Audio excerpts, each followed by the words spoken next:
Are Josh Allen and the Buffalo Bills ever going to break through and win the Super Bowl? I feel like this is a legitimate question.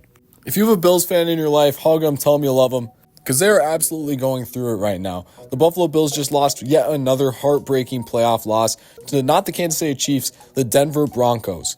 You thought this year was the Bills' year with no Chiefs in the picture? You thought wrong. The Denver Broncos and maybe some of the Zebras had something else to say about that, as they were able to squeak out the overtime victory against the Buffalo Bills and end their hopes to leading Josh Allen to his first ever Super Bowl appearance. It's kind of crazy that he still has never gone to the Super Bowl by now. You can blame the refs all you want, and I mean, that's very valid. Some of these calls were really sketchy, especially the quote-unquote interception at the end of the game. But at the end of the day, it was the Denver Broncos that showed us why they are the best defense in the NFL. They were able to capitalize and get valuable points off of the turnovers. That's what set them apart in this game. And shout out to Bo Nix. He had an absolutely phenomenal game. While having a shaky regular season, he came to play in this divisional matchup. He went 26 for 46 with 279 yards, 3 passing touchdowns, and sure, he had an interception, which was one of the weirdest and most embarrassing interceptions I've ever seen. But other than that, Bo Nix was absolutely ice cold for the Denver Broncos. Sean Payton dialed up some absolutely brilliant play calls for this Denver Broncos team, including the streak from Lil Jordan Humphrey that Tony Romo called. The one thing, it was very curious how Sean Payton was utilizing this run game. Bo Nix was the leading rusher for the Denver Broncos as he had double the carries as RJ Harvey. While this got them the win, Bo Nix is done. Yeah, that's right. This Denver Broncos win didn't come without casualties. Bo Nix did indeed suffer a season-ending injury on a designed run. So obviously, yeah, that stings. But we're not here to talk about how the Broncos' Super Bowl chances are basically over now that Bo Nix is out. We're here to talk about the Buffalo Bills side of things. Because yeah, this loss is absolutely horrible. The Bills were coming into this game absolutely banged up after being tormented by the tough Jacksonville Jaguars defense. Josh Allen took some seriously tough hits in that Jags game. And I mean, who knows if he was at full strength in this game. Going up against a fully rested Denver Broncos defense is enough to make any quarterback shake in their boots.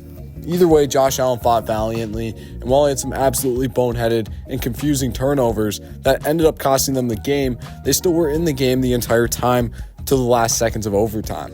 Josh Allen kept them in the game the whole time, and he's absolutely not to blame in this situation. So who is to blame? I mean, you could blame the defense. Letting up 33 points to Denver Broncos offense that isn't necessarily known for their scoring firepower is absolutely not ideal. But I also think that needs to be looked at is the Buffalo Bills' inability to surround Josh Allen with an alpha dog wide receiver that he can go to whenever he needs to put the game on ice. After watching this season, honestly the past couple seasons, I think Josh Allen is the most talented and best quarterback in all of football. The guy hasn't had a consistent 100 yards per game receiver since Stephon Diggs. They got a no doubt number 1 tight end in Dalton Kincaid, and Dawson Knox is also solid. They got one of the best slot guys in the game in Khalil Shakir. I'm a big Khalil Shakir fan, but I just don't know. I don't think Keon Coleman is developing at the rate that we expected, and I just don't think he is that go-to receiver that the Bills have been wanting. And I mean, just McCole Hardman Jr.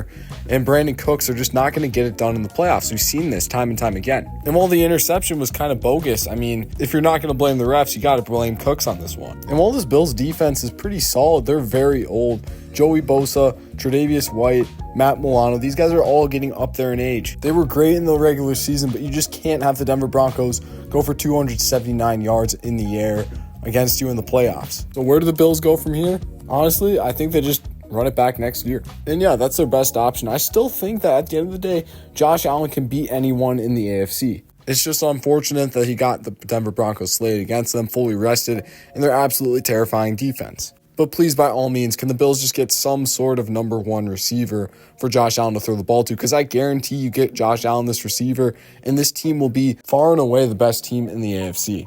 One argument I don't like is people are saying, oh yeah, the Chiefs, the Ravens, the Bengals, they're all out of here. This is the Bills' year. I mean, really, it's only the Chiefs that have given the Bills problems in the playoffs, and I think the Bills would have absolutely walked all over the Chiefs in the playoffs if they met this year.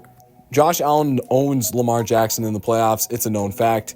And I do think that we need to put some respect on the Denver Broncos, New England Patriots, even Jacksonville Jaguars. We need to put some respect on their names because these are all very good teams, and they could take down any of these Bengals, Ravens, Chiefs, any day of the week. That's why they're in the playoffs. That's why they're the top seeds. But yeah, is this a Josh Allen choke job? Absolutely not. The Denver Broncos defense just simply is that good. They were able to take advantage of some huge Josh Allen turnovers and were able to take advantage of some pretty interesting calls from the refs. But yeah, Josh, it's not all your fault. You're not laying anybody down. Anyways, if you like this football content, please subscribe, and we'll see you next time. Don't click off the video, please. So we recorded this a couple days ago, and yeah, today we just found out that the Bills are actually parting ways with Sean McDermott. What? Okay, so yeah, it's official. After 9 years, the Bills are parting ways with head coach Sean McDermott. Why are they doing this? This makes absolutely no sense. Of all the coaches to get fired, I would not expect big ol' Sean McDermott to get fired. This guy has been the rock of this Bills team. He's been a great mind and helped them win so many crucial games in the past. Genuinely just don't see a world where Sean McDermott gets any blame for their playoff collapse this year. I mean, seriously, they were one Brandon Cooks catch away from going back to the AFC Championship. One Brandon Cooks catch away. Sean McDermott, the Buffalo Bills have had the second highest winning percentage in the entire NFL, second behind the Kansas City Chiefs. I guess the Bills are just firing him because he can't finish the job? Honestly, if anyone's to blame, it's GM Brandon Beane. This roster that he put together just simply is not as good as the Patriots, and they're just the second best team in the division. And with Josh Allen playing well, I mean, sure, they can bump up their spot. But yeah, this team on paper is just not as good as the Patriots right now. If anything, the combo of McDermott and Allen helps this team overachieve much more than the roster that Brandon Beane has surrounded them with. So if anything, I think they should have fired Brandon Beane. I know they haven't been able to get it done against the Chiefs, but seriously, so many of these playoff games have come down to just straight and pure luck. Ain't broke, don't fix it. The Bills have been one of the best regular season teams in football ever since McDermott took over. He and Josh Allen have obviously had a great connection. There's absolutely no reason to fire him, because now you got to make the argument, like, if you fire him, you got to hire someone that you believe can do the job better than Sean McDermott. And yeah, the only reason to justify this is if they land a big fish like John Harbaugh, Bill Belichick. I don't even know. It just doesn't make sense. Sean McDermott is a great coach, and I don't understand why they would part ways with him after he's done nothing but win them games. And I take back what I said about John Harbaugh, because he's already got a job. Like, what are we doing? There's not a better coaching candidate that you could hire right now that is better than Sean McDermott.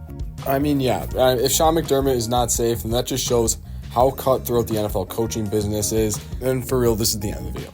God bless.